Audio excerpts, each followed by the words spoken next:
ऐसी बात करता हूँ साथियों।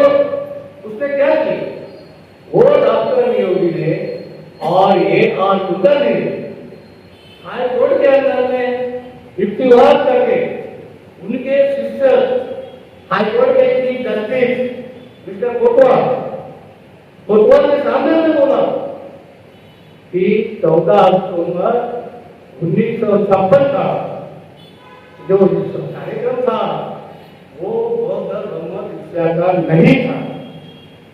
तो वो डॉक्टर बाबा साहेब अम्बेडकर की राजकीय सभा थी, पॉलिटिकल मीटिंग थी इस प्रकार से। और उनको कोतवाल जी को मजबूर किया कि वो निर्णय थे। हाईकोर्ट ने जजमेंट किया कि 14 अक्टूबर 56 को जो धर्म शिक्षा होगी वो धर्म शिक्षा ठीक है वो राज्यसभा में। और इस बात को लेकर जब जजमेंट सामने आया तो जजमेंट बहुत दूसरा परिणाम करने वाला था।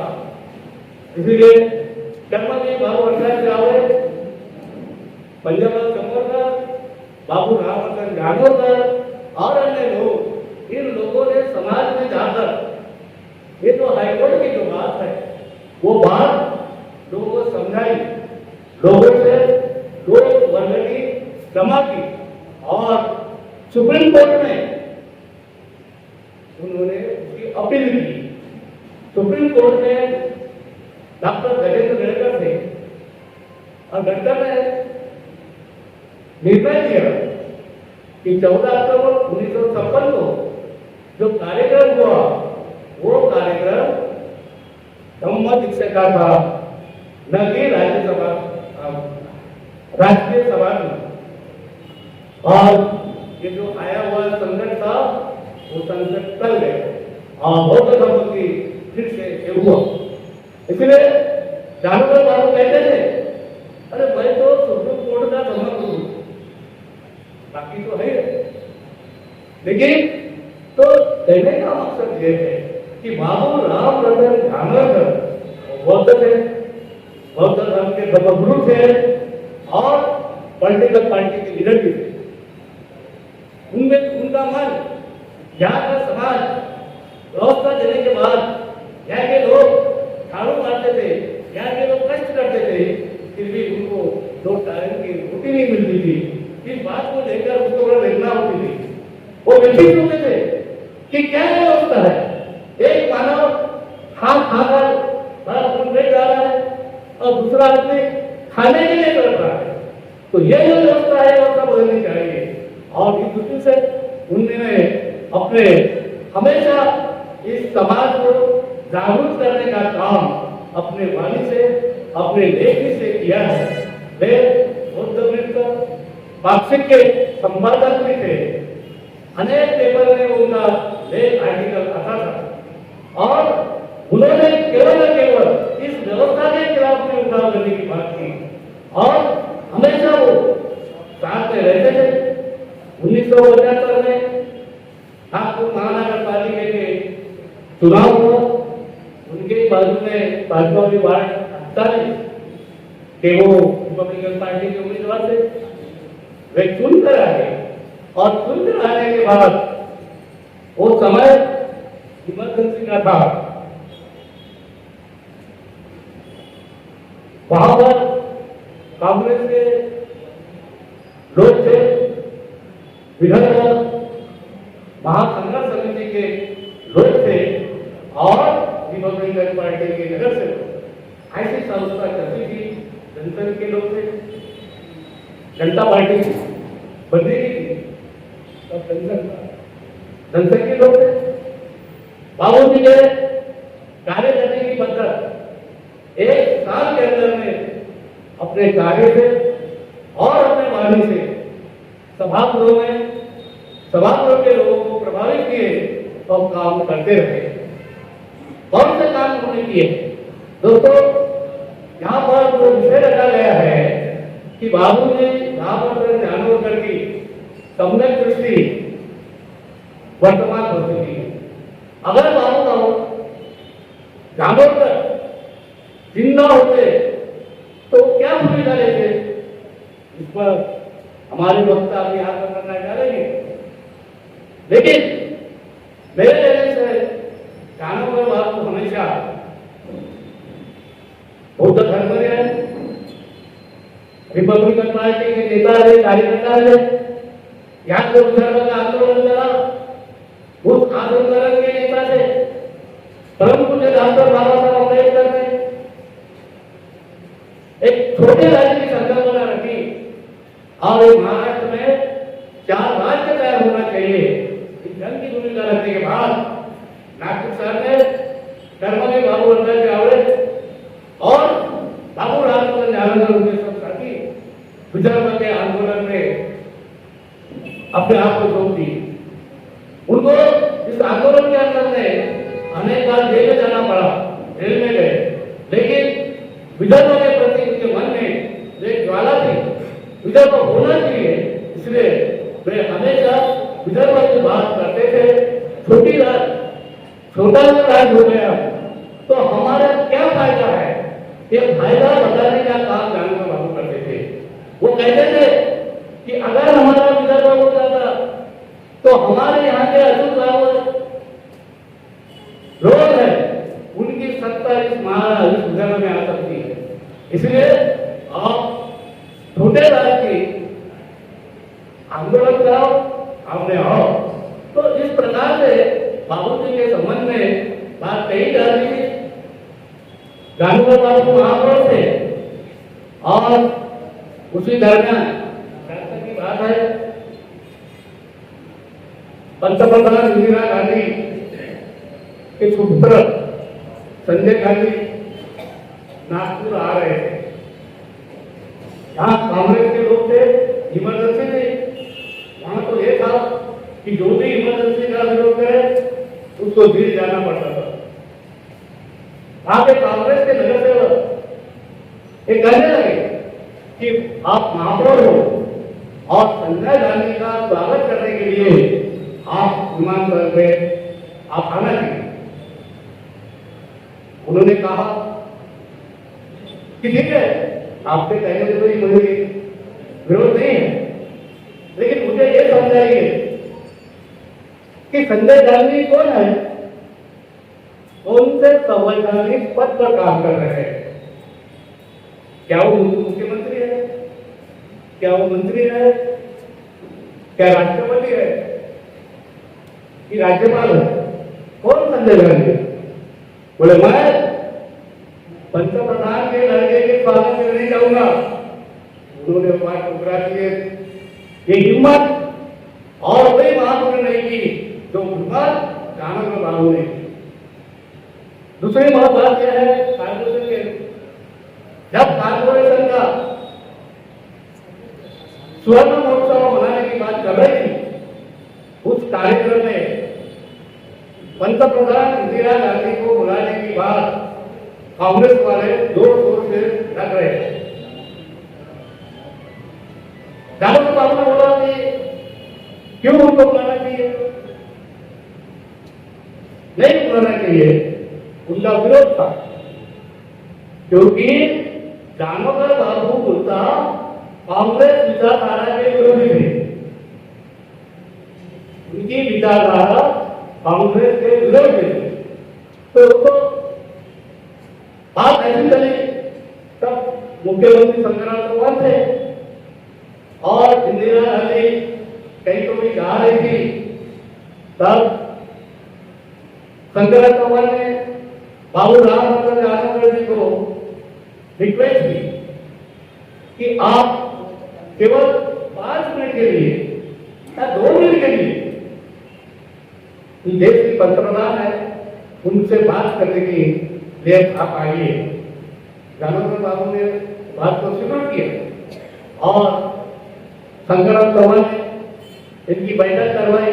इंदिरा गांधी, शंकरराव चौहान, उस वक्त कमला प्रसाद दुबे जी और उपमहापौर अनेक काम करते, उन तीनों लोगों को उन्होंने वहां बैठक की।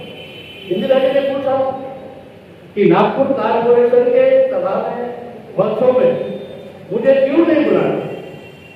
तब दामोदर बाबू ने बताया कि इसके पहले इस कारपोरेशन का एक ठराव हुआ है। वो ठराव ऐसा था कि इस कार्यक्रम को राष्ट्रपति को बुलाया जाए। हमने राष्ट्रपति को निमंत्रण पत्रिका भेज दिया, इसलिए आपको नहीं बुलाया। तो ये जो हिम्मत और हौसला था बोलने का, वो जानवर बाबू में नहीं था। आज आप देखते हैं कि छोटी जगह पद के लिए कोई भी लाचार हो जाता है। तू बोले वैसा, तू अगर गए तो छोड़ दूंगा, ये जो मनोवृत्ति है, ये मनोवृत्ति बाबू राम रतन जानोर में नहीं थी। उनमें केवल एक स्वाभिमान था, अपने तत्वों से पूरे पक्के पक्के थे। एक तत्व की बात आई, दूसरी बात बता देखो और मैं खत्म कर दूंगा। चुनाव विधानसभा का था, उत्तर से कैंडिडेट थे। उस वक्त रिपब्लिकन पार्टी का समझौता कांग्रेस के साथ था। बाबू राम रतन जानोर को कांग्रेस की पूरी टिकट मिली, रिपब्लिकन कांग्रेस ड्यूटी थी। मिलने के बाद जब चुनाव चिन्ह की बात आई, ये विभाग तो आया था, लेकिन जानवर बाबू ने पंजाब में चुनाव लड़ने को नकार दिया। उन्होंने डोंगर चुनाव के लिए चुनाव हारे, लेकिन अपने सिद्धांत के प्रति उन्होंने समझौता नहीं किए। कहने का मतलब है कि जानवर बाबू सिद्धांतवादी थे। जानवर बाबू का जो सिद्धांत उन्होंने अपने जीवन में अपनाया, उस सिद्धांत में वो आजन्म करते रहे। तो दोस्तों ऐसे हाँ उसका और बाबू जी का जो कार्य है वो बहुत बड़ा कार्य है। ये कार्य अभी यहाँ जो वक्ता लोग हैं वे लोग बहुत ही अच्छे ढंग से आपको समझाएंगे, उसकी बात करेंगे। मैं यहीं पर अपने शब्दों को विराम देता हूँ। धन्यवाद, थैंक यू।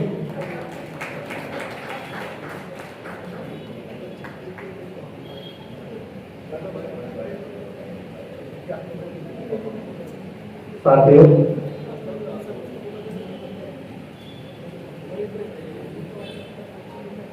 बाबू जी जब हम लोगों को एक शिक्षा देते थे, हमेशा उस शिक्षा को देखते हुए मैंने एक मैगजीन में एक कविता लिखी थी। वो कविता थी भीमपत। उस भीमपत में ये था, भीमराव की उंगली पकड़ो, झाड़ू छोड़ो, कलम तो पकड़ो, अब चलना है आगे। भीमराव की जो राह चलेगा निश्चित ही वो आगे बढ़ेगा। झाड़ू छोड़ो, कलम तो पकड़ो, सब दलितों का एक मसीहा, आम्बेडकर का नाम कोई दूसरा। गर्व से जिसने हमें उठाया, गर्व से जिसने हमें उठाया, कुर्सी में भी हमें बिठाया। झाड़ू छोड़ो, कलम तो पकड़ो। संरचना की बात तो छोड़ो, जो आजकल संरचना का बड़ा प्रचार हो रहा है। उस समय इनको समरसता की जानकारी नहीं थी जब बाबा साहब ने समता का आंदोलन चलाया था। और जब लोग समता के आंदोलन में अग्रसर हुए तो कुछ लोगों को समरसता की याद आई। ये रास्ता कौन सा है ये मुझे मालूम नहीं, इसलिए समता का अधिकार तुम ले लो, समरसता की बात को छोड़ो। समता का अधिकार तुम ले लो, संविधान के अधिकार को जानो। वकील डॉक्टर जज बन जाओ, झाड़ू छोड़ो, कदम को पकड़ो। बचपन में ही हर्ष ने अपनाया, तुम भी आओ राह भीम की। भीम को समझो, भीम को जानो। झाड़ू छोड़ो, कदम को पकड़ो। जय भीम। उसके बाद मैं आपके सामने हमारी एक नई अभ्यासिका जो बाबू जी का अच्छे से कार्यकाल सामने रखती है, उनके कार्यों को लोगों के बीच में प्रचारित करती है, ऐसे प्रीति जानवर को मैं यहाँ आवाज़ दे रहा हूँ ताकि वे अपने दो शब्द यहाँ आपके सामने रखें।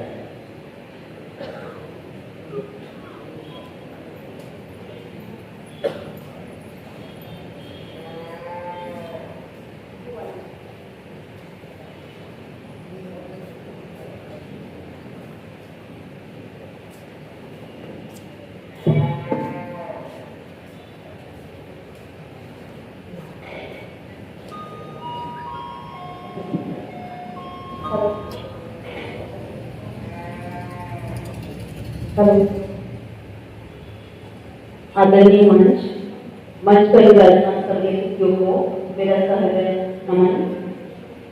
आज बाबू रामरतन चांदोरकर जी के 98वीं जयंती हम यहाँ मनाने के लिए उपस्थित हुए हैं और उन्हें शत शत नमन करते हुए मैं आप सभी का आज यहाँ स्वागत करती हूँ। आज आप यहाँ सभी उपस्थित। अंत ही आरंभ है, ये शब्द छोटा जरूर है पर इसका अर्थ बहुत। अगर आज देखा जाए तो रामरतन चांदोरकर जी यानी दादाजी, उनका जन्म दिवस है और ऐसी एक घटना आज ऐसी है कि रविंद्रनाथ टैगोर, आप उनको जानते होंगे, बहुत चर्चित विख्यात है, उनकी आज पुण्यतिथि। ईश्वर भी इस प्रकार से अपनी रचना करता है कि जब एक काल का अंत होता है तो वह दूसरा आरंभ करता है। तो हम सोच सकते हैं कि इस प्रकार आज रविंद्रनाथ जी की पुण्यतिथि है, लेकिन दादाजी का आज जन्म दिवस है। उनके कार्यों की बात, रविंद्रनाथ टैगोर के कार्यों की बात मैं ज्यादा नहीं करूंगी, बहुत आप लोग जानते हैं उनके बारे में। उनका बस एक जो श्लोक बोलेंगे या बातें बोलेंगे वो मैं बताना चाहूंगी। वो हमेशा कहते थे कि किसी नदी को अगर हमें पार करना है तो हम नदी के सामने खड़े होकर नहीं सोच सकते कि वो कितनी गहरी है ना, कितनी गहरी है हम नहीं जान सकते। हमें उसकी गहराई तभी पता लगेगी जब हम उस नदी में जाने की कोशिश करेंगे, उसे पार करना चाहेंगे। और इसी बात को साबित किया है रामरतन चांदोरकर दादाजी ने।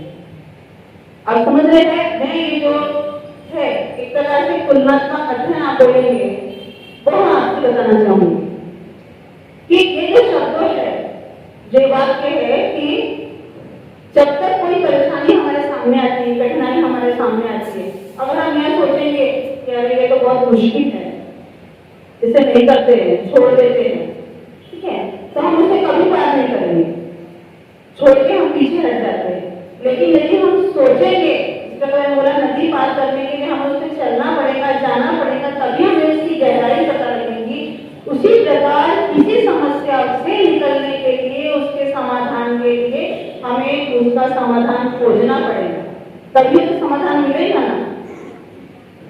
वैसे ही दादाजी के जीवन में भी कई परिस्थितियां आई, विकट परिस्थितियां आई, लेकिन उन्होंने उनका समाधान खोजा और अपने जीवन को पार किया।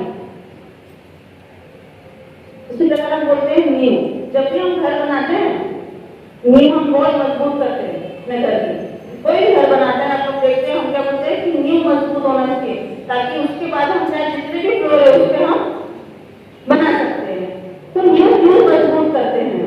तो उसी प्रकार जो नींव है दादाजी, हमारे चांदोरकर परिवार, हमारे समाज की नींव है कि उस काल से अगर बात करें तो वो एक नींव इसलिए है कि पढ़ाई के लिए अग्रसर होना, समाज को अग्रसर करना, पढ़ाई के लिए प्रेरित करना। उन्हें क्या था, उनको तो उनकी मम्मी की जगह उनकी नौकरी मिल गई थी, करते आराम से, ठीक है ना। अधिकतर आज की युवा जनरेशन में हम देखते हैं नौकरी मिल गई थी, बेहतर है, सेटिस्फाइड है हम उसमें, आगे वो भी ऐसा कर सकते। लेकिन अगर आज वो अगर ऐसा सोचते कि मुझे वो नौकरी मिल गई है, क्योंकि उसकी मम्मी की जगह उनको नौकरी मिल गई है, उसी को करूँ, अपना जीवन यापन को, घर तो चल रहा है, पर उनकी वो सोच नहीं थी। उन्होंने वो नौकरी छोड़ी और आगे पढ़ाई तो जारी रखी। जैसे अभी हमारे सर ने बताया है, अंग्रेज सर ने, उन्होंने बहुत कुछ बता चुके हैं दादाजी के बारे में, पर उन्होंने पढ़ाई नहीं छोड़ी, पढ़ाई को उन्होंने निरंतर आगे रखा। तो मेरा बोलने का मतलब ये है कि हमें भी अपने समाज की नींव, अपने घर की नींव, अब समाज कैसा बनता है, एक परिवार, दूसरा परिवार, तीसरा परिवार, ऐसे अनेक परिवारों से मिलकर समाज बनता है ना, ऐसे ही समाज बनता है हमारा। तो जब हम अपने स्वयं के परिवार में नींव डालेंगे पढ़ाई की, सुरक्षा की, आजादी की, सशक्तता की, तो यही नींव हमारे अन्य परिवार में बढ़ते बढ़ते, समाज में बढ़ते बढ़ते ये एक ऐसा सुदृढ़ समाज बन जाएगा कि जो अपने बच्चों को, अपने आगे की पीढ़ियों को आदर्शित करेगा। जैसे दादाजी को मैंने कभी नहीं देखा, वो मेरे जब इस घर में मैं आई तो वो नहीं थे, मैंने उनको नहीं देखा, लेकिन फिर भी मैं उनके विचारों को आज भी जीवित देखती हूँ। जो जो व्यक्ति उनके संपर्क में है उनमें उनको जीवित देखती हूँ, उनके विचार में। जैसे हमारे हरीश काका जी, जब मैं हमेशा पढ़ाई के लिए अप्रिशिएट करते, कभी उन्होंने रोका नहीं। खुद की भी इच्छा बहुत जरूरी होती है।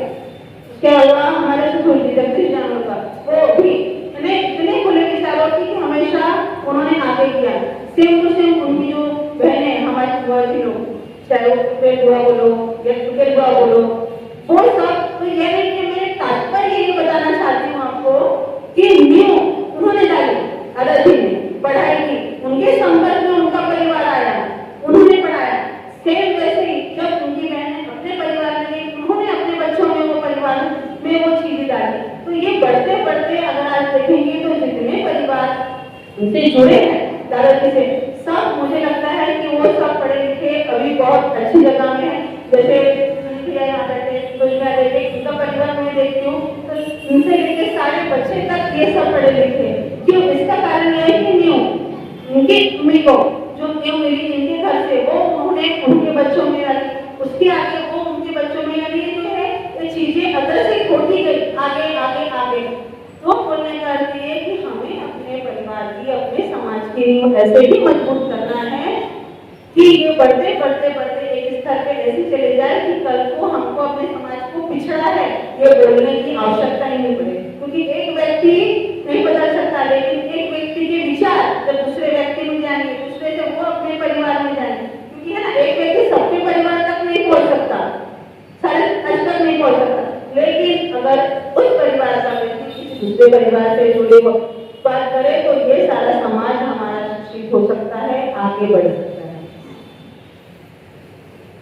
इसके अलावा लहरों से डरकर नौका पार नहीं होती, कोशिश करने वालों की कभी हार नहीं होती। ये तो हरिवंश राय बच्चन जी की कविता है, लेकिन फिर भी अगर गीता को हम सोचते हैं तो इसमें वही बोला है कि डर के तो कुछ जीवन में होता ही नहीं, ठीक है। तो उसी प्रकार दादाजी का भी जीवन है, जो उन्होंने कभी डरा नहीं। अगर डर के सोचते तो बचपन में ही माँ बाप का साथ चले जाना। एक बच्चा आज कोई अगर हमारे सामने हो तो ऐसे माँ बाप नहीं है, मैं क्या करूँ, उसी परेशानी को लेके बैठो, लेकिन उन्होंने नहीं लेके बैठा, आगे बढ़े। उनका पालन पोषण उनके चाची ने किया और करने के बाद वो साथ भी मिला, लेकिन सुदृढ़ हमेशा वो थे।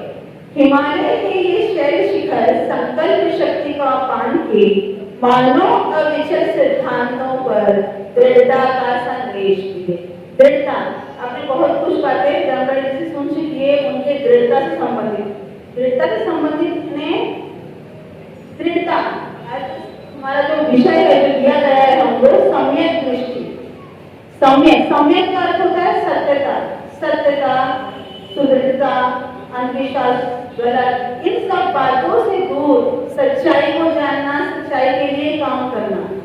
यदि कोई गलत चीज, गलत बात, गलत परिस्थिति भी हमारे सामने आए तो हम उन परिस्थिति से कैसे निकले और अपनी दृष्टि को सम्यक दृष्टि किस प्रकार बनाए, ये हमें अर्थ बताता है सम्यकता का, सत्यता और दृढ़ता का। दादाजी के भी उस काल में कई उनकी परिस्थितियां आई है जिसमें उन्हें सुदृढ़ बनने का अवसर तो दिया और वो बने। इस प्रकार की परिस्थितियों में उन्होंने हमेशा अपने को तत्पर रखा, कार्य किया समाज के लिए। कार्य तो वो बहुत पहले से कर रहे थे, जब से उनका जो अभ्यासी जीवन था शुरुआत से वो कार्यरत थे, लेकिन जिस समय वो महापौर बने उस समय उन्होंने अपने कार्य को साकार किया। उन्होंने इस कार्य को साकार किया। जो महिलाएं थी वो सिर्फ सफाई का काम करती थी, पर उन्होंने उन्हें जिम्मेदारी का हक दिया कि वो भी जो अगर पढ़े लिखे हैं तो वो इस काम को करें, आगे बढ़े महिलाओं के लिए। उसके अलावा अधिकतर जो घर है आज की 5 कॉलेज के अंदर, उस घरों में रहने के बाद सर्विस होने के बाद हमें कुछ छोड़ना पड़ता था। लेकिन जब वो महापौर बने उन्होंने वह भी अप्लाई किया कि वो घर उनको ना छोड़ना पड़े और वो हमेशा उन घर में रहे। ऐसा उन्होंने यह कार्य किया अपने पद पर आके। इससे ये संबंध हमें पता लगता है कि जो चीज हम सोचते हैं, कई बार होता है कि पद मिलने के पश्चात हम वो चीजें भूल जाते हैं, हमें याद नहीं रहता। लेकिन जो दादाजी है उन्होंने जो चीज सोचा पद मिलने, जो महापौर का पद मिलने के पश्चात उन्होंने वो चीजों को साकार किया और जो सोचा था उन्होंने अपने समाज के लिए वो कार्य किया। आज वो नहीं है पर उनके विचार आज भी हमें जीवित है। आज यहाँ हम सब लोग दिख रहे हैं, ये सभी उनके बारे में सब कुछ जानते हैं, समझते हैं, ऐसा मैं समझती हूँ। लेकिन यही कार्यक्रम मैं ऐसा सोचूंगी कि नेक्स्ट टाइम बड़े पैमाने में हो, ताकि हम तो सब कुछ जानते हैं, हम जो यहाँ बैठे हम सबको पता है इनके बारे में, लेकिन जो नई युवा पीढ़ी है जिनको आगे का अपना जीवन जीना है, ठीक है, तो वो अपने कुछ ना कुछ सीखते हैं हम अपने बड़ों से, तो कुछ ना कुछ हम भी तो सिखाए, कुछ ना कुछ उनमें भी कुछ सत्यता नियम के गुण हमने भी उनमें हो प्रसारित हम उनमें करें। इसके लिए अनुरोध है कि नेक्स्ट टाइम से ये कार्यक्रम और बड़े पैमाने पर हो और युवा इसमें जुड़े, हम तो जुड़े हैं और युवा जुड़े, ताकि आगे का जो जीवन है उनको व्यापन करना है और जो समाज को है उनको बनाना है। तो उसको बनाने के लिए जब उनमें इन गुणों का विद्यमान होगा तो ही वो इन गुणों को बढ़ा पाएंगे। अब आज आधुनिकता इतनी बढ़ गई है, आधुनिकता बहुत बढ़ गई है। हम बोल रहे हैं समाज बढ़ गया, लेकिन बढ़ गया सिर्फ उतना ही कि आधुनिकता में उस समय झाड़ू हाथ में लेके चलते थे, आज गाड़ी पे लगा के चलते, पर कितनी आधुनिकता में देखती। तो बस बोलने का उद्देश्य यही है कि जो ये नई पीढ़ी ये जानना चाहिए कि क्यों हम इनको जानते हैं, दादाजी को, अब रामरतन जाने को क्यों इतना मानते हैं। आज कोई यहाँ इतने बूढ़े लोग बैठे तो क्यों ये जानते हैं, क्योंकि ये उनको जानते हैं, उनके विचारों को जानते हैं, इसलिए आप लोग यहाँ बैठे हैं। जो नहीं जानता वो कैसे बैठेगा, जो जानते हैं आप उनके विचार को, इसीलिए आप यहाँ बैठे हैं। तो लेकिन ये विचार का और प्रसार होना चाहिए ना, क्योंकि हमारा समाज भी विकसित होना चाहिए, बढ़ना चाहिए, जानना चाहिए नई पीढ़ियों में, क्योंकि वह जानेंगे, आगे बढ़ेंगे तो और समाज विकसित होगा।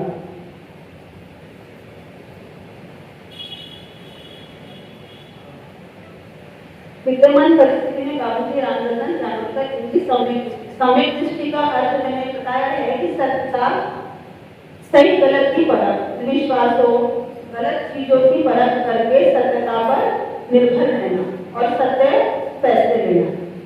तो अगर आज की परिस्थिति कभी बदलती नहीं है, समय बदलता है, लोग बदलते हैं, परिस्थिति वही रहती है, उनके काल में वो परिस्थिति होगी, आज के काल में इस परिस्थिति का स्वरूप बदला है।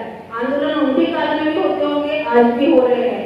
तो आज हम ये सोचते हैं कि उस काल में वो थे, उन्होंने जिस प्रकार दृढ़ता से सभी चीजों को देखा, सोचा और उस पर काम किया, तो उसी प्रकार अगर आज वो होते तो आज भी वो जो भी मुद्दे चल रहे हैं, सामाजिक मुद्दे, सांस्कृतिक मुद्दे, राष्ट्रीय मुद्दे, राजनीतिक मुद्दे, मैं किसी पक्ष में बोलना नहीं चाहूंगी, पर सभी जानते हैं किस प्रकार के मुद्दे यहाँ चल रहे हैं, जो भी हमारे सामने धारण है राजनीति को लेकर और भी जो चीजों को लेकर। तो बस हम यही सोचते हैं कि हमें भी अपनी दृष्टि इसी प्रकार सम्यक बनाना चाहिए, सत्यता दृढ़ता पर आधारित करना चाहिए, क्योंकि हम कितना भी किसी के सामने झूठ बोले, कुछ बोले, सही गलत किसी की भी उनके अनुसार हम कार्य किए, लेकिन हमें खुद को जवाब देना पड़ता है।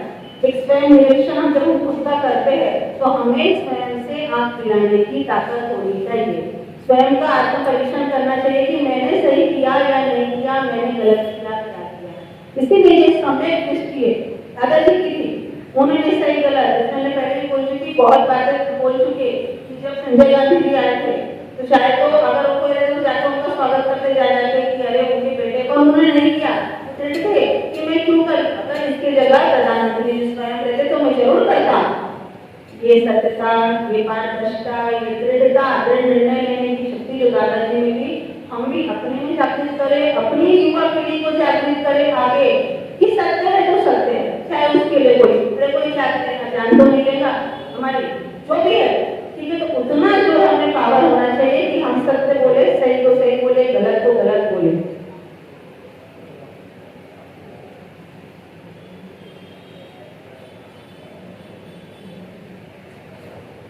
जो तूफानों में पलते हैं वही दुनिया बदलते हैं। और इस प्रकार अपने जीवन के प्रत्येक पड़ाव, चाहे बचपन से लेके युवावस्था से लेके बुढ़ापे तक, दादाजी के जीवन में कई पड़ाव आए, लेकिन उन्होंने जो स्तर सोचा था वो उससे बढ़ चढ़ के हासिल किया। और एक सफाई कर्मी से बोली थी कि उन्होंने सफाई कर्मी का भी जॉब किया था। सफाई कर्मी से लेके महापौर बनने तक का जो सफर उन्होंने तय किया वो अपने में एक हम सबके लिए भी एक बहुत बड़ी बात है कि चाहे तो वो एक नौकरी पाकर उसमें ही खुश हो सकते, लेकिन उनको वो मंजूर नहीं था। उन्हें आगे पढ़ाई की, आगे संघर्ष किया, पार्टी ज्वाइन की। उनको अपने समाज के लिए कुछ करना था, समाज के लिए आगे बढ़ना था, इसीलिए उन्होंने वो छोड़ के निरंतर आगे बढ़ते रहे। कई कठिनाइयों का सामना किया, परिस्थितियों का सामना किया और करते करते उन्होंने महापौर तक बनने का सफर तय किया। और जब महापौर बने अपने सारे सपने साकार किए। बाबू रामचंद्र जामुनकर जी के विषय में ना बोल के मैं अपने शब्दों को विराम देती हूँ और आप सभी को धन्यवाद देती हूँ कि आप सब यहाँ उपस्थित हुए। और एक बार पुनः बोलना चाहूंगी कि अपनी दृष्टि, सम्यक दृष्टि इस प्रकार से बनाए कि आज हम अपने बच्चों को हम सत्यता, दृढ़ता का पाठ पढ़ा सके, निर्भीकता का पाठ पढ़ा सके, ताकि वो अपने जीवन में लक्ष्य हमेशा पाए। धन्यवाद।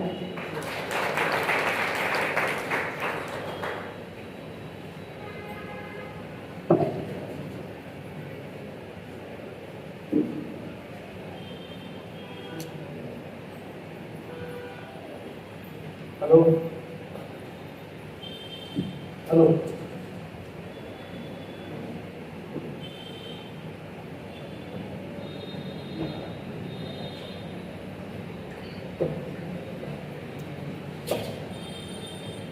हेलो साथियों, आज आपने देखा बाबूजी के कार्यों को जिन्होंने पहचाना है और जिन्होंने आंखों से देखा है, ऐसे कई ऐसे शख्स है वो जिन्होंने हम मदद की और आज भी कर रहे हैं। एक खबर आई थी कि हमारे साथ है सफाई मजदूर आयोग के अध्यक्ष, इन्हें कहीं दूसरी मीटिंग में भी जाना है। अब जब वे इतने बड़े पद में है तो वाजिब है कि उनके बहुत सारे प्रोग्राम हो,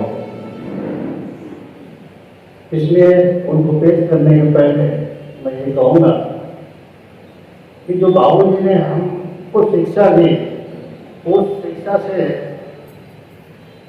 जो हमारे दिल और दिमाग पे छाया उसको हमने कागज पे उतारा। और मैं आपके सामने रखता हूँ कि गजल है, खाना बदोसों की बस्ती में कहाँ रौनकें अंजुमन होगी, सिसकिया होगी, भूख होगी, नंगे बदन पर पड़ती फकत धूप होगी। कौन आएगा वहाँ साया बनकर, भूख और प्यास से जूझती तमन्ना उनकी बगावत की आग उगलेगी। तब वहीं से कोई भीम जैसा कोई, तब वहीं से जन्म लेगा कोई मसीहा, उनका सूरज बनकर अपनी कौम को स्वाभिमान की जिंदगी जीने के लिए सिखाएगा, उकसाएगा, जंगे आजादी लड़ने के लिए। तब सरकार चीखेगी, चिल्लाएगी, हिंद पर आतंकवाद छाया है। आप देख रहे हैं आज का जमाना ऐसा है कि जो भी सरकार के खिलाफ बोलता है वो आतंकवादी कहलाता है।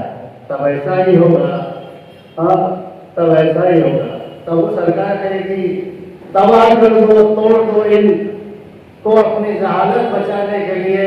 कौन सुनेगा उस नामर्द सरकार के बासिंदों की? तब कौन सुनेगा उस नामर्द सरकार के बासिंदों की जो अछूतों दलितों के घाव से सत्ता नसीब हुई, अजीजी से जहालत की जंग कौन जीतेगा, अजीजी से जहालत की जंग कौन जीतेगा, पता होगी सफेद पोश या खाना बदोशों की।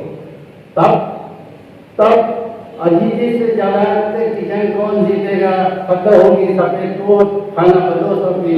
हर जंग आजादी का है हार यही, हर जंग जहालत का है अंजाम यही, खाना बदोशों की होगी कुर्बानी नाकाम नहीं, नाकाम नहीं। और अब मैं अपने साथी हमारे साथ कई साल से काम किए, आज बड़े पद पे विराजमान है, अब उनसे भाषण दिलाने के पहले मैं अनुरोध करूंगा कि आप सत्ता में हैं और सत्ता में रहते हुए बाबू रामरतन जानोरकर जी के कोई एक स्मारक बनाने की अगर आपने कोशिश की या नींव डाल दी तो आने वाला आपका वारसदार जो होगा वो बेटे भी खड़ी कर सकता है।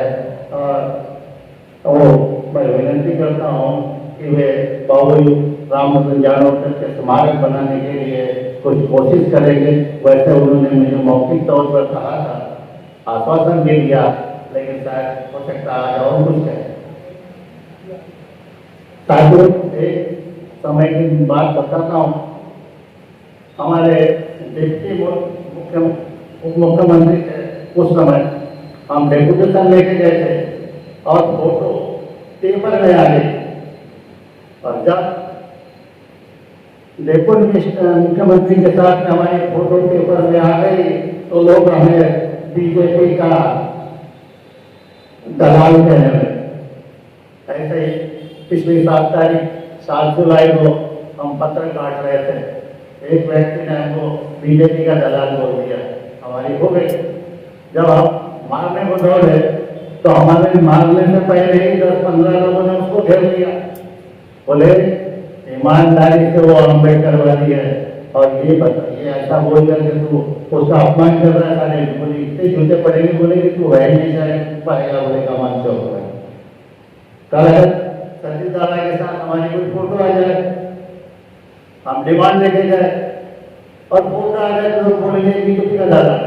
क्या अपना काम करवाने के लिए सत्ता के नेताओं के पास नहीं जाएंगे क्या?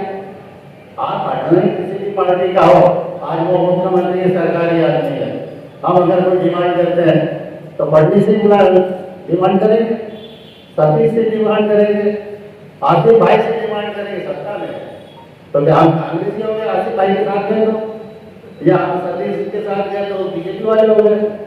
हमने कभी अम्बेडकर और अम्बेडकर की विचारधारा को छोड़ा नहीं है, इसलिए आज भी हम पैसों से निकाली है, लेकिन सिद्धांत से हम आज भी अमीर है, आज भी अमीर है। अब मैं बुलाता हूँ हमारे छोटे भाई सतीश यादव को कि वो संबोधन भी करें और आने वाले 2 साल के बाद 2028 को बापू जी की 100वीं जयंती है, तो उसके लिए एक ऐसी कमेटी लेना है जो अपने सफाई पेशा जाति के लोग हों और हमारे अम्बेडकर वाले लोग भी हों, और संयोजन कमेटी ऐसी बनाए 2 साल के पहले से तैयारी शुरू करें, ताकि हमारा जो आने वाला बाबू रामरतन जानोरकर जी का 100वां जन्मदिन है वो पूरे नागपुर में जोर से मनाया जाए। और इसकी जवाबदारी मैं हमारे छोटे भाई सतीश दागोर को देता हूँ। जय हिंद।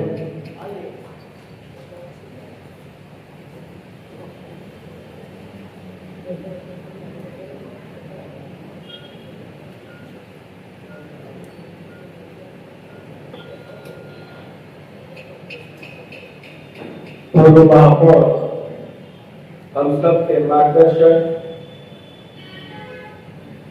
बाबू रामरतन जानोरकर, इनकी 98वीं जयंती के उपलक्ष्य में आयोजित इस कार्यक्रम में आप सभी सामाजिक नेतागण, मेरे सामाजिक बंधु, मेरी माता बहनें और मंच पर उपस्थित इस कार्यक्रम के अध्यक्ष संदर्भीय पुरुषोत्तम जी गायकवाड़ साहब, दूसरी प्रकार डॉक्टर संजीव शाह, अम्बेडकर विचारित पत्रकार व लेखक रायपुर हमारे भाई आसिफ शेख 2 नंबर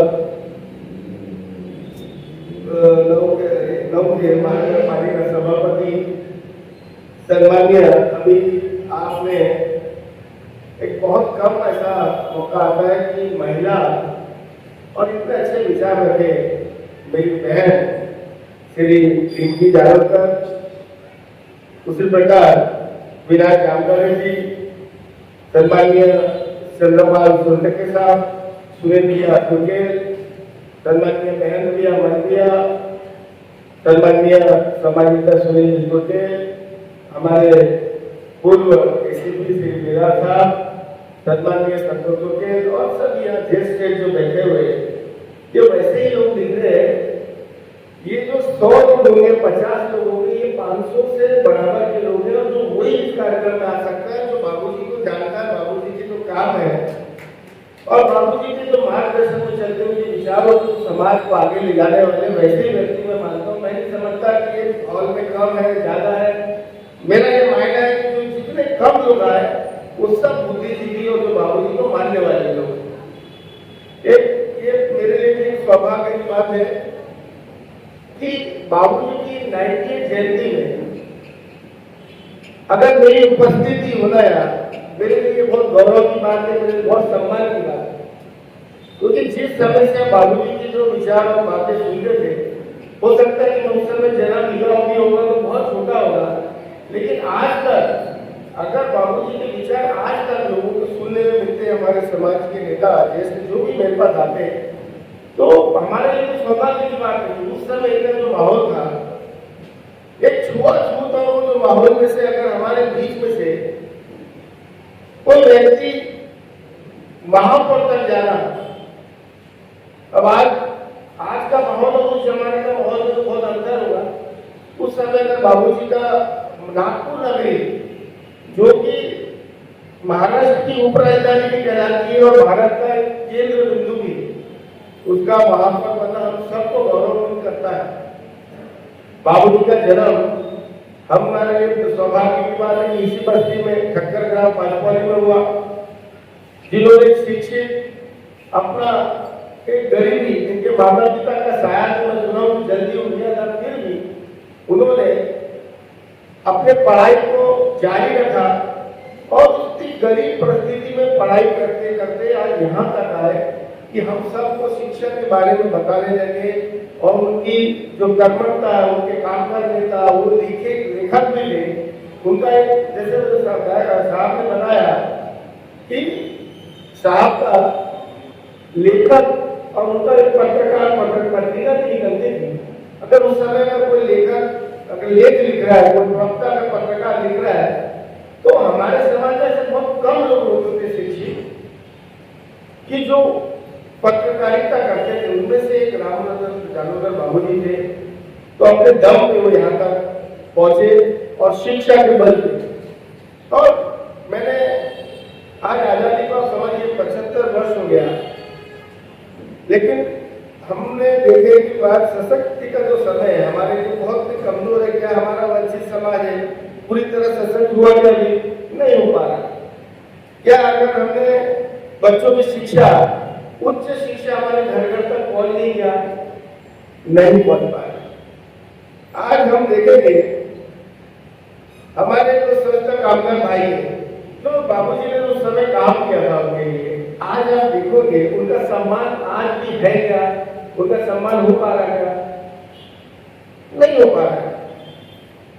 जिन्होंने उस समय, जैसे मेरी बहन ने बताई कि मैंने भी बहुत सुना कि हमारे जो कामगारों, स्वतंत्र कामगारों के जो बस्तियां थी, आप देखोगे पांचपाली हो, लश्करी बाग हो, गोकुलपेट हो, इमामबाड़ा हो, बारासिंगा हो, अनेक ऐसी कामगार बस्ती थी। उस समय ये माहौल था कि कामगारों को बस्तियों से निकाले।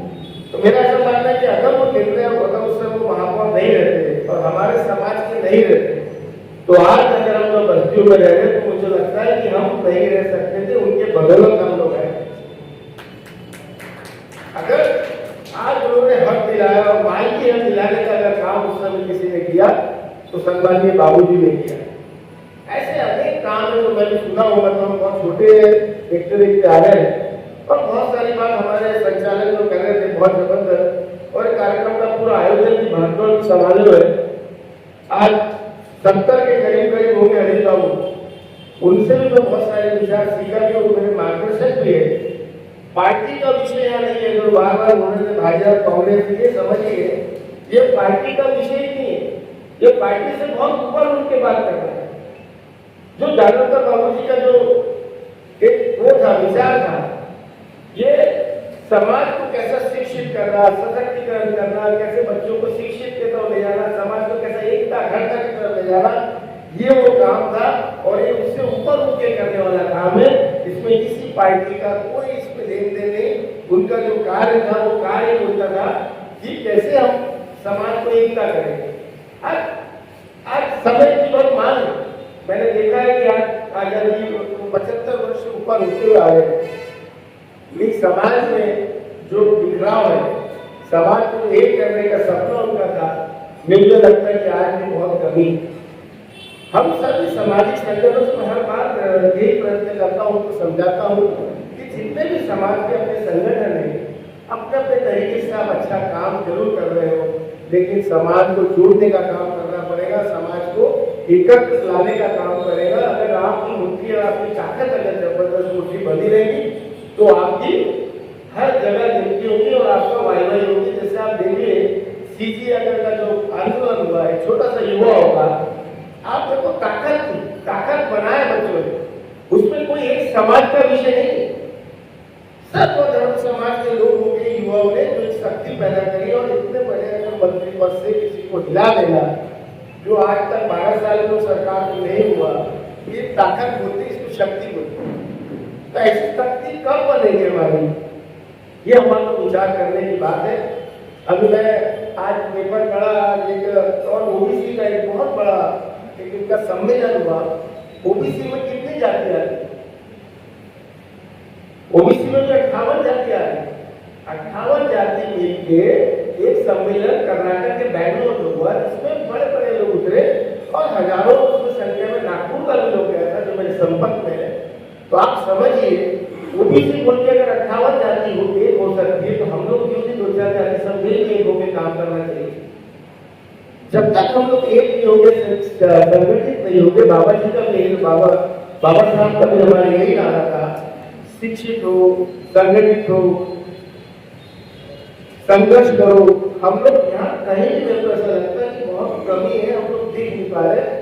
कुछ ही लोग बेचारे जो काम करते रहते हैं अम्बेडकर के विचार के लिए, जो मंच पे देख रहा हूँ कि इतनी उम्र होने के बाद भी मेरे पास बहुत बार आना जाना किया ऑफिस में, मैं देखता हूँ कि ये लोग आपके ये उम्र में आके हमेशा अम्बेडकर जी के विचार को लेके ये कार्यक्रम के लिए, इस कार्यक्रम की तैयारी के लिए भी मैंने देखा, मार्च में देख रहा हूँ 1-1.5 महीने से तैयारी कर रहे हैं। अरे मेरे से टाइम लेने के लिए तो पहले आए 1 महीना 1.5 महीने तक। और मेरा तो सौभाग्य है, मैं मुंबई में रहता, लेकिन उनको प्रॉमिस किया था कि दिया है उनको, क्योंकि मैंने भी उनसे बहुत सारी चीज सीखा और उनकी मेरे को भी बहुत इज्जत है, उनकी कदर करता हूँ कि इतने कार्यक्रम करते हो, इतने कार्यक्रम के लिए आपको वो आ गया है, इसको हमको आ गया है। एक समाज करके हमको इस कार्यक्रम को लेना था, हम युवाओं को हाथ में लेना था कि राम रतन जानोदर बाबू क्या चीज थी। लेकिन दुर्भाग्य की बात है, समिति गठित करके हमने करना था, ना कि हरीश बाबू को करना था। ये हम सब का कर्तव्य था, समाज के जितने संगठन एक समिति गठित करके इस काम को हमने अंजाम देना। ठीक है, समय के साथ साथ हम लोग सब समझेंगे और मैं चाहता हूँ कि आने वाले समय में जैसे मैंने बोले कि जब बाबू जी की 100वीं जयंती हो तो एक अच्छा माहौल हो, हम भी प्रयास करेंगे सब मिलकर कि कैसे इसको अच्छा कार्यक्रम करें और सब एक समिति बना के अच्छे आयोजन में हम काम करेंगे कि सही में लगे नागपुर शहर को भी कि बाबू जी की 100वीं जयंती हो रही है। और एक कैसे व्यक्ति थी, कौन व्यक्ति थी, लोग भी जाने हमारे सिवा और लाखों तक हजारों तक पहुंचना चाहिए। बाबूजी का कार्य, बाबूजी की जो हमारे समाज के प्रति जो एक प्रेरणा उनकी जो थी, हम सबको ये पहुंचाना भी पड़ेगा। मैं बार मैं इस कार्यक्रम के आगे के लिए मेरे को भी बहुत उत्सुकता थी। कार्यक्रम में 5 और 2-4 लगे थे, लेकिन मैं उन्हें इस कार्यक्रम में जाना ये बहुत महत्वपूर्ण कार्यक्रम है, क्योंकि हम जिनके विचारों में हम बचपन से देखते आ रहे, सुनते आ रहे, ऐसे व्यक्ति जो महान व्यक्ति के कार्यक्रम में मेरे को आना मेरे लिए तो बहुत सौभाग्य की बात है। और बाबूजी का एक जो मंत्र था कि आप समझिए कि बाबूजी संगठित रहो पर बहुत जोर देते थे। मैंने जो सुना है सबसे, सामाजिक संगठनों को, कामगारों को, इन सब की आवाज उठाना वो निरंतर करते रहे। अपने अपने कार्यक्रम में जो भी किया वो निरंतर अपना करते रहे कि समाज को कैसे आगे बढ़ाना, और इस कार्य को करते करते उन्होंने अनेक सारे काम किए। कई महानगर पालिका में बहुत अच्छे अच्छे निर्णय किए जो मैंने पढ़ के भी आया कि बहुत सारी चीजें बाबूजी के हाथों से हुई। अब कुछ कम रह गई होगी तो आने वाले समय में भी अपन प्रयत्न करेंगे उसको अच्छा करने का। बाबूजी कहना कि हर घर में उच्च शिक्षित हो, ये भी हमको करना पड़ेगा। हमारा एकता का संकल्प लेना पड़ेगा। जयंती मनाना अलग बात है, लेकिन हमको इस जयंती से कुछ संकल्प भी लेना है कि कैसे हमें आगे बढ़ना चाहिए।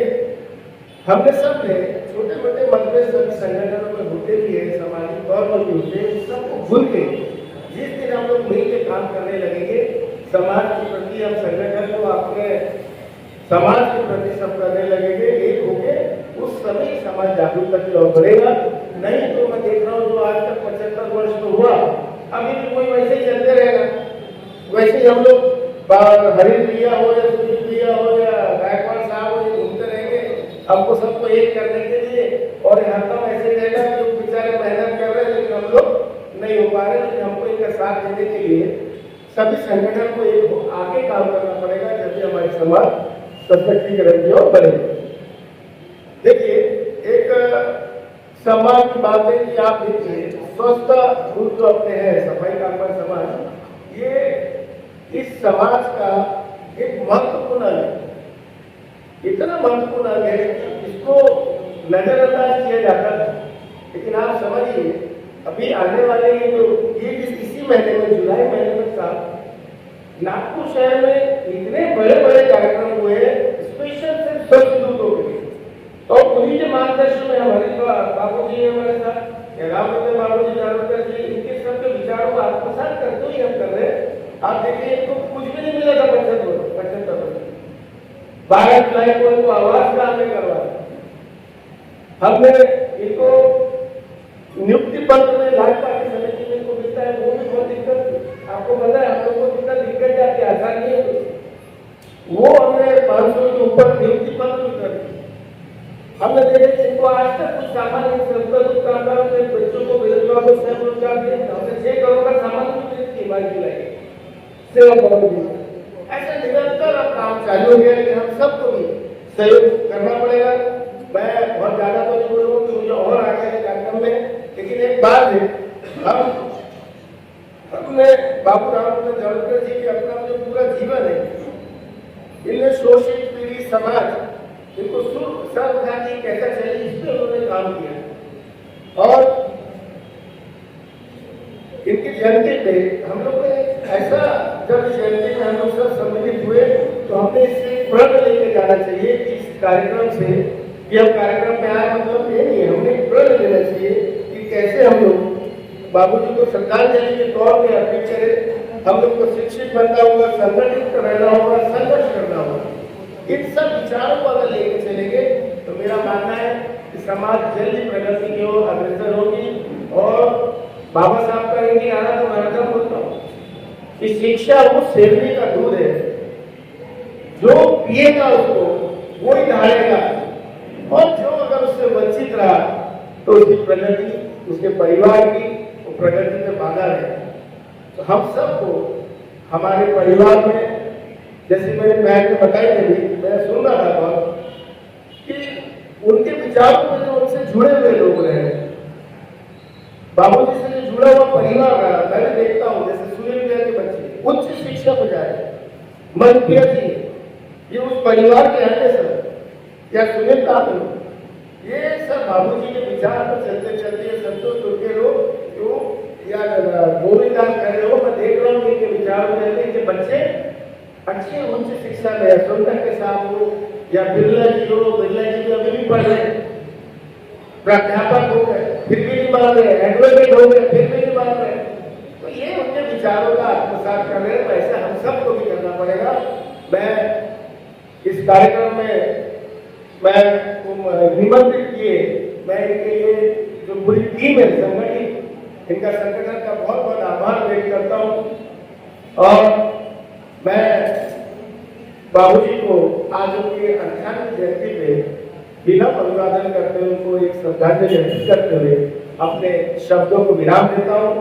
आप सभी लोग इस कार्यक्रम में ऐसे बने रहे। मुझे एक दो कार्यक्रम रहने की वजह से मैं क्षमा भी चाहूंगा मन से कि मुझे कुछ कार्यक्रम की वजह से जहाँ दूर दूर है मुझे जाना है, लेकिन इस कार्यक्रम में रहने का बहुत मेरा भी मन था कि और थोड़ा बैठ के कुछ अच्छे है बुद्धिजीवी लोग के विचार सुनूं, लेकिन कुछ समय के वजह से मेरे को नहीं रहना हो पा रहा। मैं आप सबको अपने शब्दों को विराम देते हुए डॉक्टर बाबा साहब अम्बेडकर के जी के चरणों पर विराम अभिवादन करते हुए अपनी वाणी को विराम देता हूँ। जय सुदर्शन, जय वाली।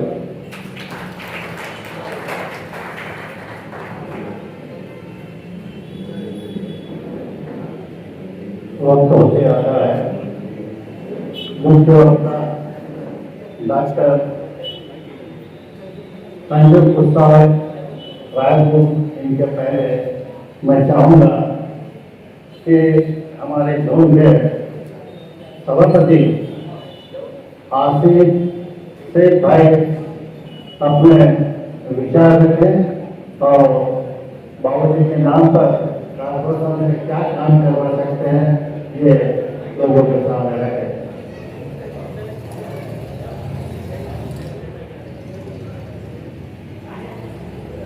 आप सभी को जय भीम, नमस्ते। आज इस कार्यक्रम में पूर्व महापौर बाबू रामरतन जानकर इनकी 98वीं जयंती पर आप सभी को शुभकामनाएं देता हूँ और उनके जो कार्य थी, उनके जीवन की जो शैली थी उसको मैंने आज यहाँ पे बहुत सुना, जिसमें बहुत सारी चीजें थी जो अम्बेडकर के विचारों से जुड़े हुए थे और अम्बेडकर के विचारों के साथ वो एक अपने उनके एक रूल थे और वो एक अपने रूल के ऊपर चलते थे। उसपे उन्होंने संजय गांधी जी का जिक्र किया और बहुत सारे उनके विचारों के ऊपर काम किए। तो मैं उनके विचारों के ऊपर ज्यादा नहीं बोलना चाहता बस, और कार्यक्रम को भी ज्यादा दे दिए और मुझे इनके कार्यक्रम के बारे में ज्यादा माहिती नहीं है, फिर भी मैं उनकी जयंती पे आप सभी को हार्दिक शुभकामनाएं देते हुए मुझे दोस्तों समाप्त करता हूँ। जय हिंद।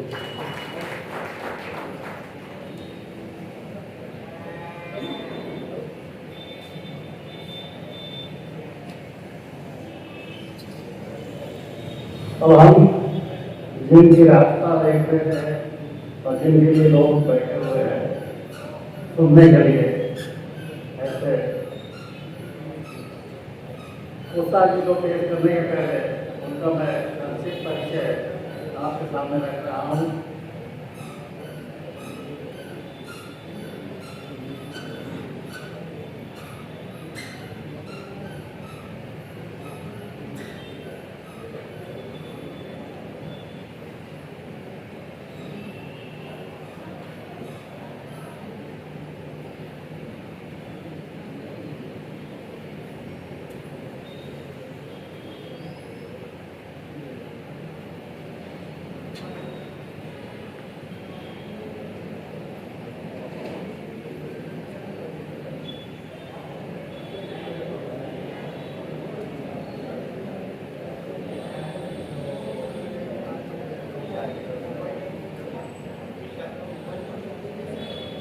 तो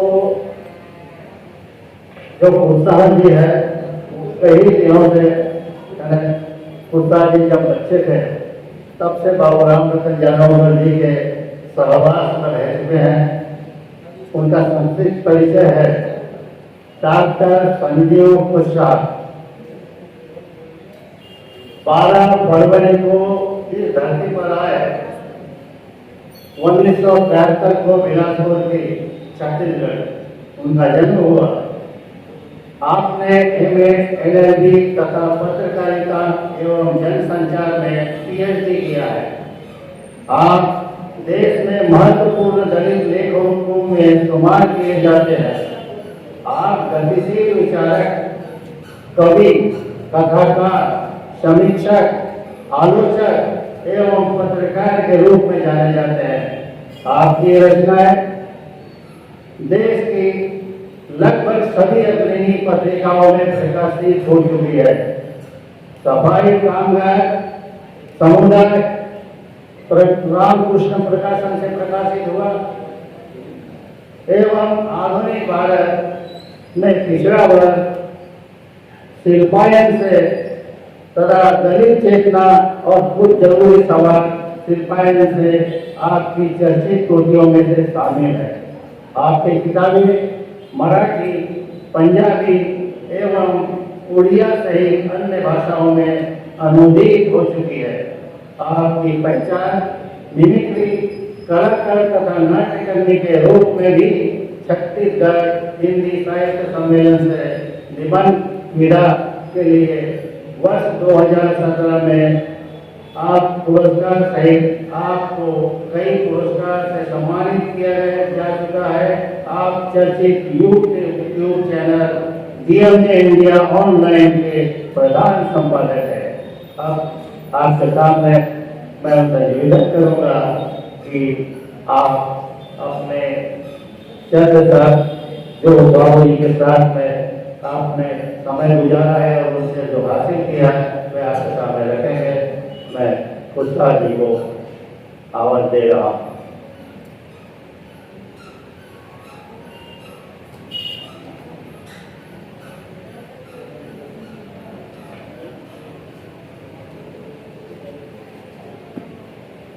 साथियों, जय हिंद।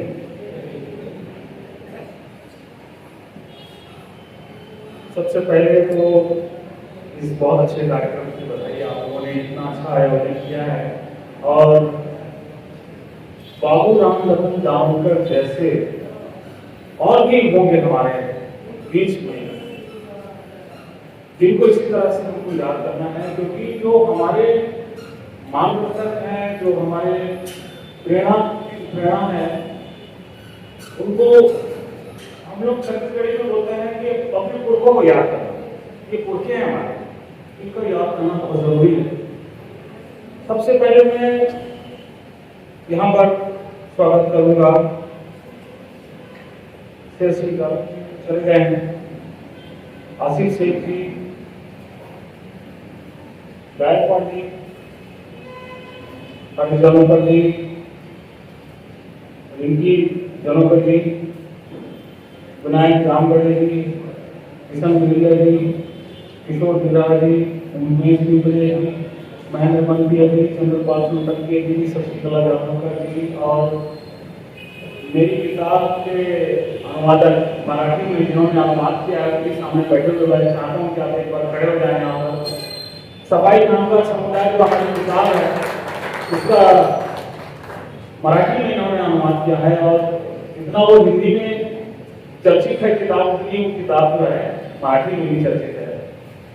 भीमराव गढ़वी साहब और हमारे बीच में रतन गोंडाने साहब बैठे हुए हैं जो कि सांस्कृतिक कर्मी हैं और हम लोग लगभग सब परिचित हैं, एक दूसरे को जानते हैं और ये एक अच्छा मौका है कि हम लोग जो है इस माध्यम से कम अपनी बात तो कर ही सकते हैं, अपने दुख सुख को जो है वो चर्चा में ला सकते हैं। सबसे पहले तो मैं ये कहूँगा कि आप जो है YouTube चैनल में या फिर YouTube में जा करके राम रतन जामकर टाइप करेंगे हिंदी या इंग्लिश में, तो उसमें सबसे पहला वीडियो जो है वो मेरा ही आता है, जो मैंने करीब 1 साल पहले बनाया था राम रतन जामकर के ऊपर, उनके ऊपर एक रिसर्च करके एक वीडियो बनाया था, उसको आप लोग जरूर देखिए। उस वीडियो में जो बातें आई हैं उसको तो मैं यहाँ पर रिपीट नहीं करूँगा क्योंकि बहुत व्यूज उसमें भी आ चुके हैं, देखे होंगे मुझे लगता है जी। और राम रतन जामकर जो है वो क्यों इतने प्रासंगिक हैं, तो क्यों उनके ऊपर बात होनी चाहिए, मैं आज इस पे बात करूंगा। हम लोग रायपुर में 3 या 4 बार उनके ऊपर प्रोग्राम कर चुके हैं। एक बार तो मैं जी को भी बुलाया था, पिछले बार हरीश जानोकर जी, गायकवाड़ जी वगैरह भी आए थे। राम रतन जानोकर जी हैं, उनको याद करने के बहुत सारे कारण हैं। एक तो ये है कि राम रतन जानोकर जो है वो एक ऐसे व्यक्तित्व हैं जो कि सबको लेकर के चल रहे थे। जो वो काम कर रहे थे, उनके काम को आप देखिए, वो एक तरफ सफाई मजदूर के लिए लड़ रहे थे, तो दूसरी तरफ वो शेड्यूल कास्ट फेडरेशन से भी जुड़े थे, तीसरी तरफ वो बौद्ध महासभा से भी जुड़े हुए, समता सैनिक दल से जुड़े हुए थे। आप देखिए उनका विस्तार। उसके बाद में वो डॉक्टर अंबेडकर के जो यहाँ पर जो दीक्षा समारोह था बाबा साहब, उसमें वो समिति को सचिव थे। ये महापौर होने से बड़ी बात है, मैं बता रहा हूं। ये सारी जो उनकी योग्यता है वो कहीं महापौर छोटी पड़े, इतना बड़ा काम उन्होंने किया। अब वो महापौर भी बने यहाँ से, और उन्होंने जो है कि जो सबसे बड़ी बात है वो सबको लेकर के चले। देखिए, कोई अगर समझ कोई आपको देखता है तो वही बोलते हैं कि भाई ये शेड्यूल कास्ट, ये शेड्यूल कास्ट का आदमी। आप कौन हो पूछेंगे, आपने कहते थे हिंदू बोल दिया या आपने बोल दिया बौद्ध, तो पूछेंगे कौन से कैटेगरी मानते हैं, तो बोलेगा शेड्यूल कास्ट मानते। तो शेड्यूल कास्ट को आप पूछता नहीं है कि कौन सा जाति मानते, क्योंकि वो ये मानता है कि शेड्यूल कास्ट सब एक है। मानता है कि नहीं मानता? तो हमको कैसे रहना है, सारे शेड्यूल कास्ट को एक होकर के रहना है, हमें कोई भेद नहीं, क्योंकि जो शोषण करता है, जो शोषक वर्ग है, जो ब्राह्मणवादी वर्ग है, वो फर्क नहीं करता है। शेड्यूल कास्ट है बराबर वैसे ही शोषण करता है जैसा एक वाल्मीकि किसान करता है, जैसा एक सुदर्शन किसान करता है, जैसा एक महान समाज के साथ, मातंग समाज के साथ शोषण करता है, सेम वैसे ही शोषण करता है। तो राम रतन जानोकर जी इस चीज को बहुत बेहतरी से जानते हैं, और उन्होंने देखिए, उन्होंने सबको लेकर के चलने की एक बड़ी कोशिश की। साथियों, आपको मालूम है कि बाबा साहब के परिनिर्वाण के बहुत दिनों के बाद में लोग उनको जानते थे। जो वो जीवित थे तो लोग जानते थे, लेकिन उनकी संख्या जो सीमित। लेकिन आज बाबा साहब का एक बड़ा विस्तार हो,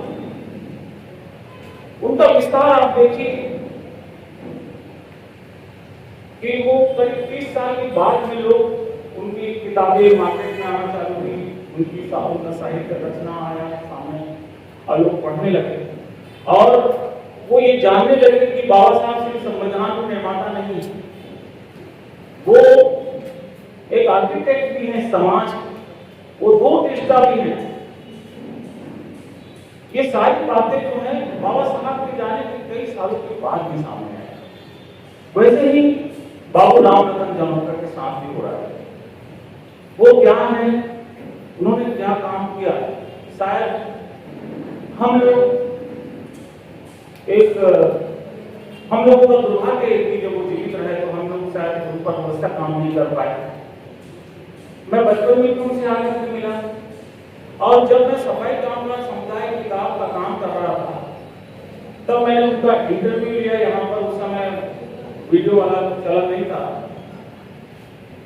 वीडियो का इंटरव्यू लेना बहुत कठिन था, तो मैंने लिखित में उनका इंटरव्यू लिया और उन्होंने एक किताब मुझे दी, मैं ढूंढी। बोले कि आप इस किताब को पढ़िए और इसमें से भी आपको बहुत सारी रचनाएं मिलेंगी, बहुत सारी जानकारी मिलेगी। और उन्होंने, मैं उसमें देखा कि उसमें जो प्रस्तावना है वो प्रस्तावना जो है बाबू राम रतन जानोकर की। जब भविष्य में कभी इतिहास लिखा जाएगा तो बाबू राम रतन जानोकर जैसे व्यक्ति को ढूंढा जाएगा और उनका नाम चल जाएगा, क्योंकि इन लोगों ने इसलिए बोल रहा हूं कि एक और बंदे हैं यहाँ पर जिनका नाम है सुंदरलाल टागोर। उन्होंने भी एक बहुत अच्छा काम किया, वो साहित्य के साहित्यकार भी थे और समाज को लेकर के जोड़ने का उनका एक बहुत बड़ा काम था। उनका भी काम को आगे बढ़ाने की जरूरत है। तो जब भी इतिहास लिखा जाएगा तो ऐसे लोगों को खोजा जाएगा और ये इतिहास के पटल में कहीं ना कहीं दर्ज है और ये मिलेंगे। जब भी उन पर काम होगा, इस समाज पर काम होगा, शेड्यूल कास्ट के ऊपर काम होगा, तो ऐसे लोग जो है वो खुल करके और छट करके सामने आएंगे और देखेंगे हम। तो बाबूजी के इस बारे में जितनी जानकारी अभी है हमारे पास में, तो मुझे लगता है कि वो शायद 10% हो। अभी बातचीत करते हुए जानकारी मिली कि उनका वो लिखते भी थे, तो क्यों नहीं उनके लेखों का संग्रह, उनकी रचनाओं का एक संग्रह आना चाहिए। अगर उनके बच्चे यहाँ पर हैं तो मैं चाहूंगा कि वो इस तरफ ध्यान दें, उनके साहित्य को लाएं सामने और लोग जान सके कि असल में वो सोचते क्या थे, क्या उनका दृष्टिकोण था, क्या विचारधारा थी। जिस तरह से बाबा साहब का साहित्य उनकी जाने में 20 साल के बाद में आया, जो वो पब्लिश कर रहे थे अछूत गवर्नर कैसे और बहुत सारी किताबें अपने समय में वो पब्लिश कर चुके थे, वो तो फिर सामने, लेकिन बहुत सारा साहित्य वो दबा हुआ जो कि बाद में आया। उसी तरीके से राम रतन जानकर के ऊपर एक रिसर्च भी होना चाहिए मुझे लगता है। जिस तरह से रिसर्च जो है दो प्रकार से किया जा सकता है। एकेडमिक रिसर्च हो, माने पीएचडी हो उनके ऊपर, सोशल वैल्यू के ऊपर, उनके काम के ऊपर पीएचडी हो, और कुछ लोग जो है फ्रीली उनके ऊपर काम करें ताकि उनके काम को जो है सामने लाया जा सके। बहुत कम सामग्री मिलती है, जो उनकी स्मारिका है और कुछ वीडियोज है, इंटरव्यूज में बहुत कम सामग्री मिलती है, लेकिन निश्चित रूप से उनके बारे में जानने वाले लोग और उनको उनके साथ भी जिन लोगों ने समय बिताया है, उनके अनुभव को भी लेकर के इस पर अभी बहुत सारा काम मुझे लगता है करने की जरूरत है। और इस पर जो ये समिति है जिन्होंने इतना अच्छा काम किया है इस कार्यक्रम को ऑर्गेनाइज करने का, वो भी मैं चाहता हूँ कि इस पर ध्यान दें और विचार करें कि क्यों ना बाबू रामरतन जानकर जी के किताब के ऊपर, उनके जीवन के ऊपर कोई डॉक्यूमेंट्री बनाई जाए और उनके विचार को, उनके साहित्य को जो है सामने लाने का प्रयास किया जाए। ऐसा किया जा सकता है, हम सब मिल करके करेंगे। जो आर्थिक मदद होगी तो वो भी मिल करके हम लोग कर सकते हैं और मुझे लगता है कि ऐसा करना चाहिए। और एक जो बाबूजी को मैंने देखा है वो 5 पाउंड में ही वही मैं रुका करता था जब छोटा था, तो वो सुबह जो है वो डबल रोटी वो बांटते थे गरीबों को, और उनका घर देखिए, उनका खुद झुग्गी जैसे ही करता है। वो नीचे का दीवार था और दीवार में प्लास्टर भी नहीं था। जब मैं मिलने जाता था बस तभी पता चलता था कि महापौर का घर है, तो उसमें एक तो पट्टी लिखी हुई थी, माझी महापौर रामरतन जानोर, तो उससे ही पता चलता था कि रामरतन जानोर जी का घर है। तो कोई बता नहीं सकता कि जानोर अभी उनका देखिए कोई महापौर का घर ऐसा मिलेगा। तो इससे पता चलता है कि गरीबी अमीरी जो है वो बहुत बड़ी चीज नहीं होती है, लेकिन ये ध्यान देने वाली चीज है कि उन्होंने समाज पर इतना ज्यादा फोकस किया कि वो अपना जो स्वयं का जो आर्थिक सशक्तिकरण हो सकते हैं वो नहीं कर पाए।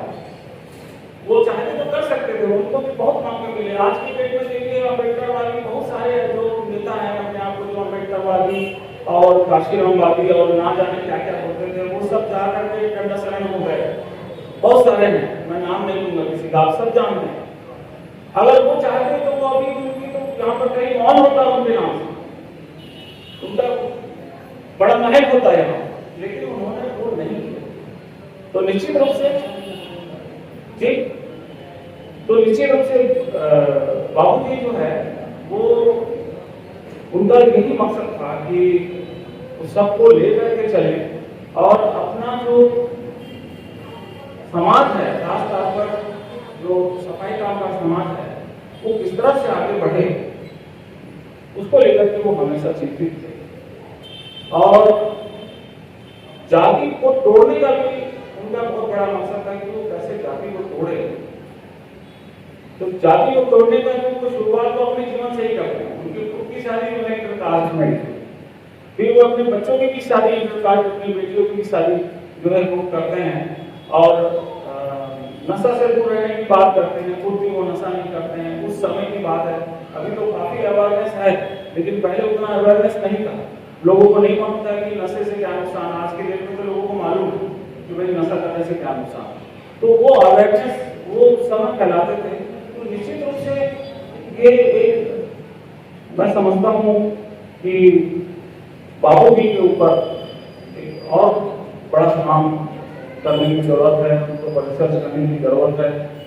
तब जाकर के मुझे लगता है कि बाबू जी का जो ये जन्मदिन हम मना रहे हैं ये सफल हो सकेगा।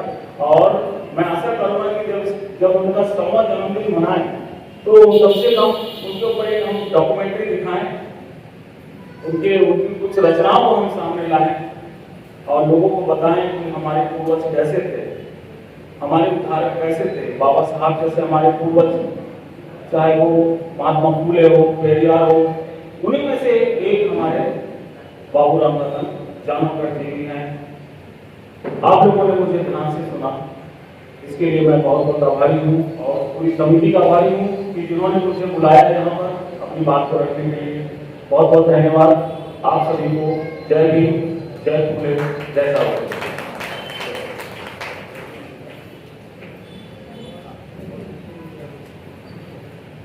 अंतिम कड़ी होने जा रही है। अभी तक हमने जो सुना, जिस व्यक्ति का यहाँ इतिहास बताया जा रहा है वो व्यक्ति कौन? जमीन से सट के धूल जो होती है, जमीन से सट के धूल जो होती है अपने कर्मों से आसमान छू लेती है, अपने कर्मों से आसमान छू लेती है। यही वो व्यक्ति है बाबूराम रतन जानकर। अब मैं समापन के लिए हमारे अध्यक्ष महोदय से कहूँगा कि आप वे अपना अध्यक्षीय भाषण करें और बाबूजी के साथ में जो आपने समय गुजारा है उसकी याद हमें ताजा कर दें।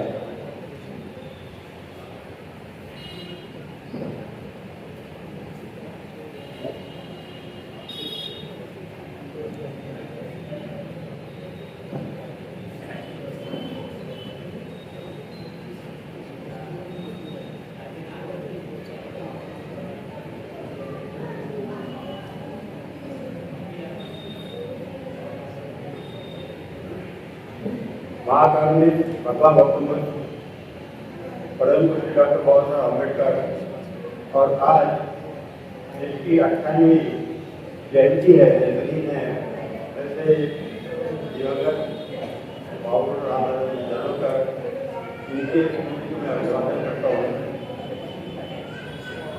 मंच पर बैठे हुए आज के मुख्य वक्ता डॉक्टर जो है रायपुर से आए हैं, डॉक्टर संदीप जी गुप्ता जी, आधुनिक ढोल के सभापति आतिश जी, सम्माननीय पीटी जानकर, हमारे सहकारी दोस्त विनय और जामगढ़ हरीश जी जानकर, यहाँ उपस्थित बेलिया साहब, उनके के साथ बनावर साहब और भाई और बहनों,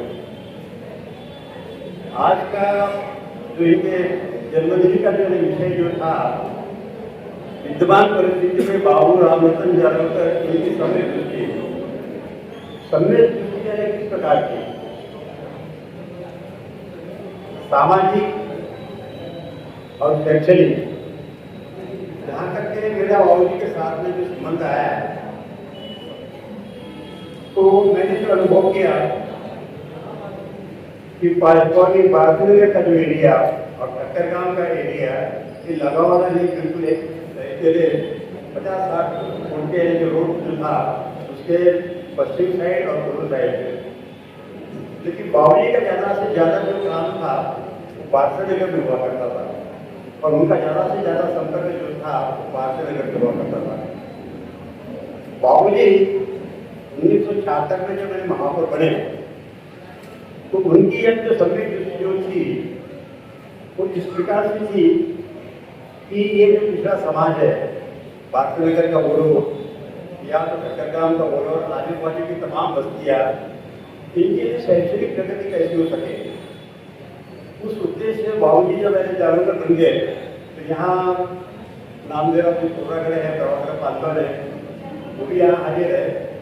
तो उनका है कि महापौर का कॉन्स्टिट्यूंसी का एक अमाउंट हुआ करता था, उस खास अमाउंट से उन्होंने नागपुर में हमारे बारसूर नगर पासपोर्ट का जो डॉक्टर बाबा साहब अम्बेडकर संसद वाचनालय है उसका एक प्रोविजन करके उन्होंने वहाँ एक ग्रुप किए ताकि आजू बाजू के मोहल्ले के बच्चे जिनकी कुछ सुविधा घर में न हो सके वो वहाँ पे अध्ययन करे, अच्छे से पढ़ाई करे और अच्छे मार्क्स से उत्तीर्ण हो जाए।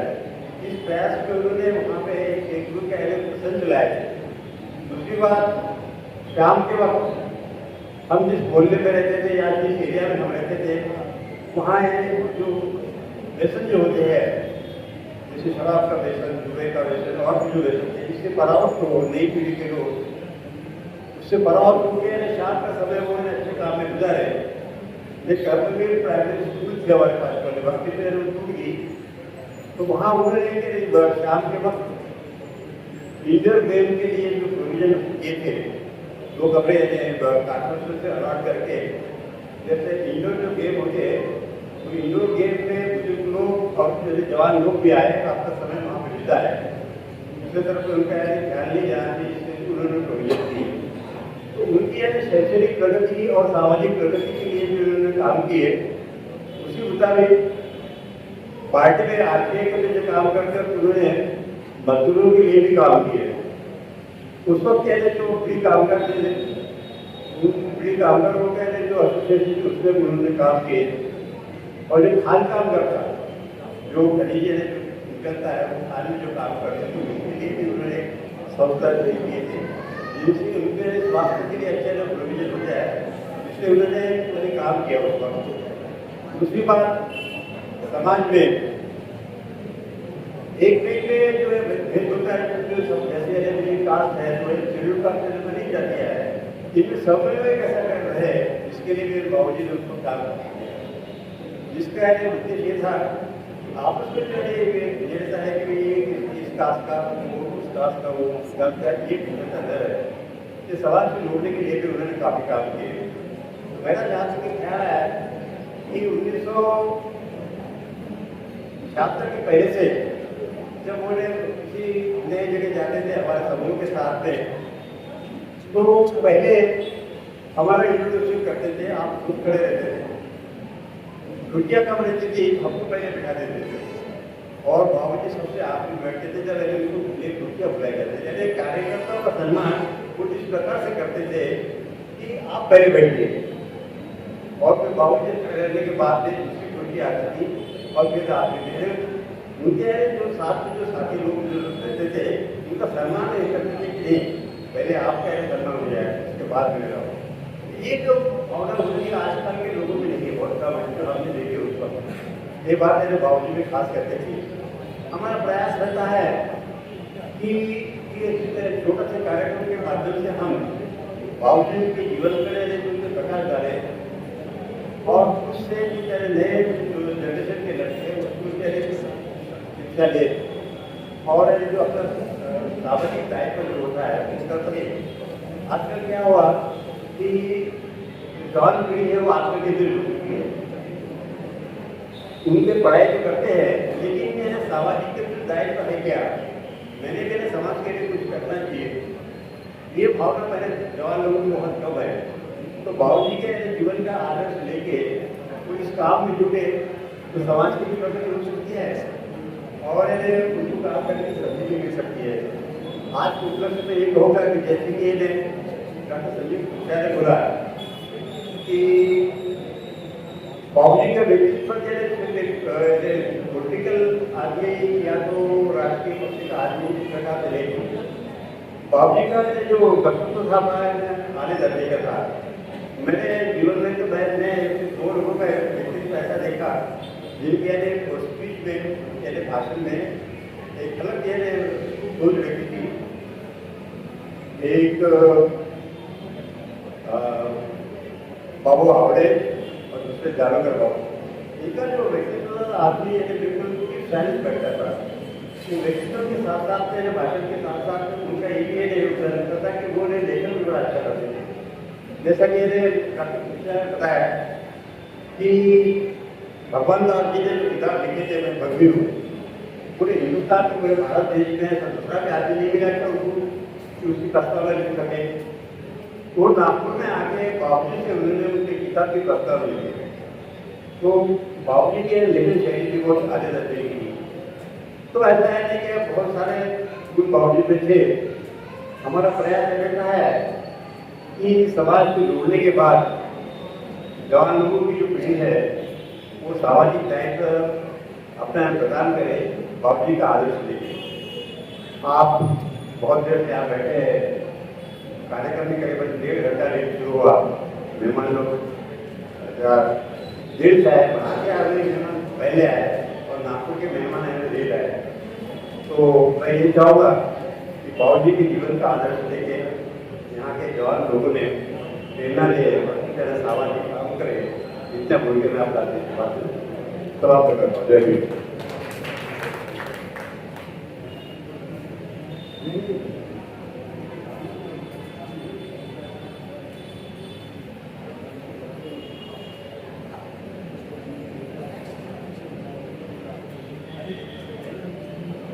हेलो,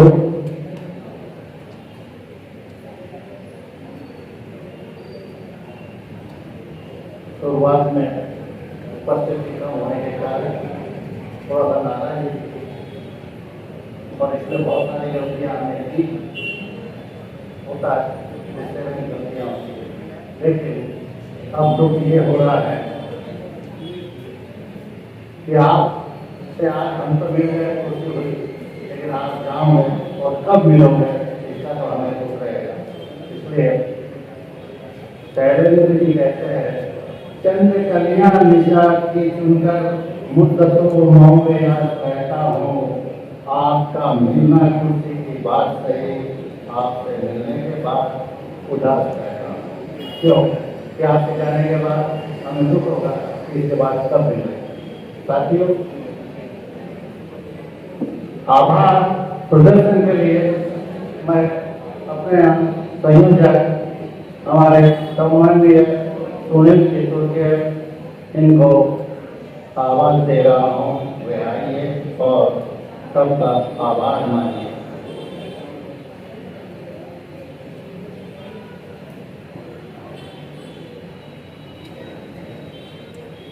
आदरणीय मंच, पूर्व महापौर रामवती जी जागरूकर, इनकी 58वीं जयंती हम आज यहाँ मनाए हैं। हमारे मंच में विराजमान हमारे अतिथि और साथ ही आपने जो सहयोग दिया, इतनी देर तक बैठकर शांतिपूर्वक सभी का भाषण सुना, मैं आपका सबका आभार व्यक्त करता हूँ। साथ ही अध्यक्ष की अनुमति से आज के कार्यक्रम यही समाप्त हुआ, ऐसी मैं घोषणा करता हूँ। धन्यवाद। जय हिंद।